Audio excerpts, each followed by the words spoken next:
What's really interesting is the lack of big rock and roll bands. I know Jamie's kind of defended this, but I think it's a fact. No doubt. There's less big rock and roll bands than when we were a kid. When we were a kid, rock and roll was everything.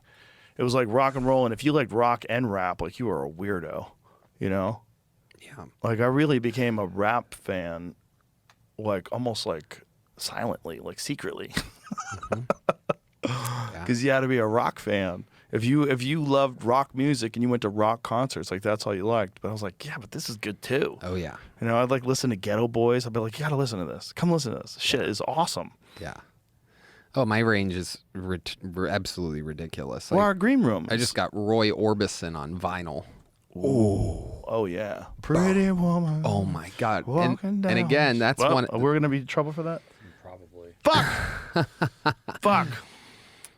And again, Pretty Woman, much like Pink Floyd's Wish You Were Here, is like one of my, when you get into their radio stuff, it's kind of funny how some bands and musicians get like typecasted by their hit, whereas like Pretty Woman's kind of repetitive and easy, even though it's a jam, right? Mm-hmm.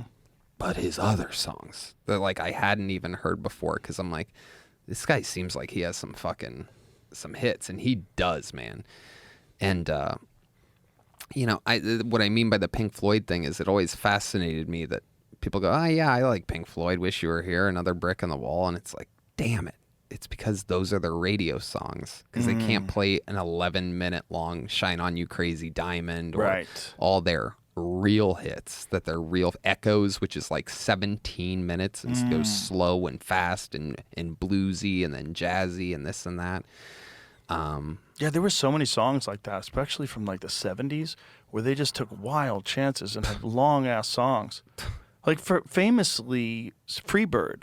Like record executives were telling them, like, the beginning of it is too slow. Yep.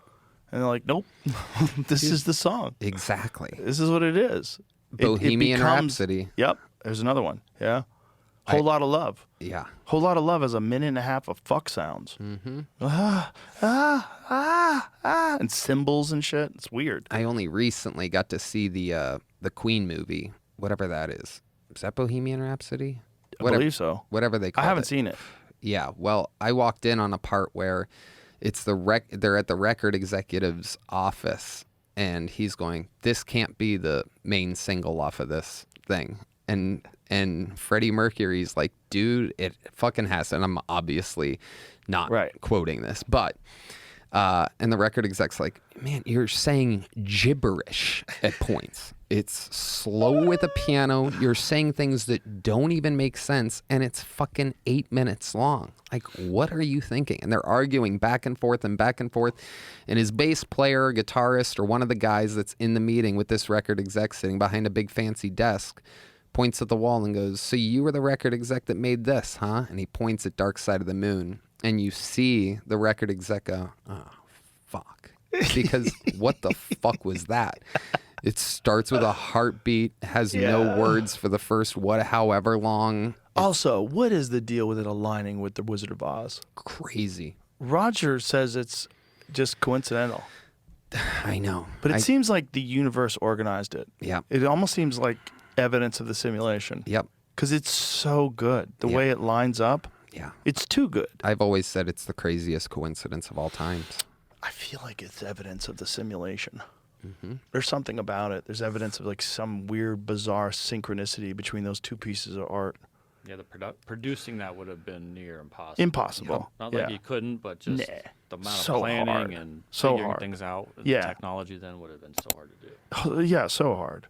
Pink Floyd would have had to. They would have literally have to watch it and then go over each beat and decide. How high was the person that figured it out too? Right. Been discussed, but like, how do you notice that? And you're like, hold on, it's going? It's still going. It's still 45 minutes. Right. But meanwhile, it's perfect.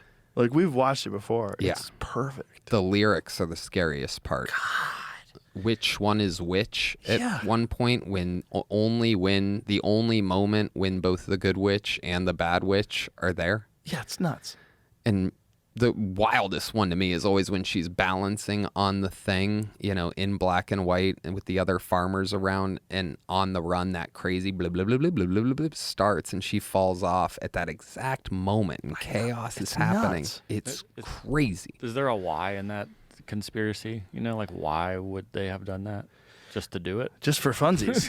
Because they were pick Pink the Wizard of Floyd. Oz. Yeah. There's a lot of other movies you could have picked. Well, I mean, Roger Waters says it was an accident. I know. I'm just saying, like. I know. But the conspiracy theorists, yeah. I don't know. I mean, I would imagine they think that the people that believed that it was some sort of a coordinated conspiracy. It's like, why wouldn't they say that? Why wouldn't they just say we lined it up with It'd be awesome. The Wizard of Oz? Yeah, if they said that, it would make more people watch it and more people listen. Well, they did pretty good off of it. Yeah, they did pretty good. Who were we to give them advice?